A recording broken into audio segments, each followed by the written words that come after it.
Good morning, everybody, and welcome to the Stroll. Today, we're going to talk about how to make your health care plan not suck.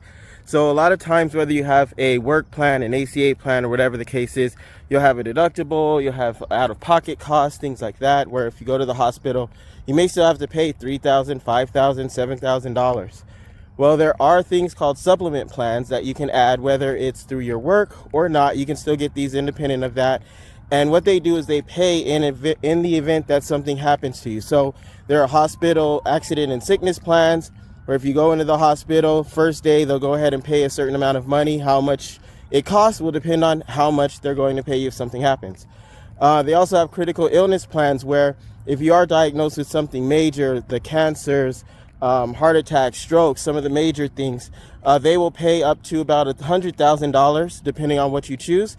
And that's as soon as you're diagnosed. So you don't have to wait for treatment, submit bills or anything like that. They'll pay you right off of the bat. So what that does is even if you have a plan that's really cheap, but has really high deductibles and things like that, you can add the supplement on top of that because they're usually pretty inexpensive.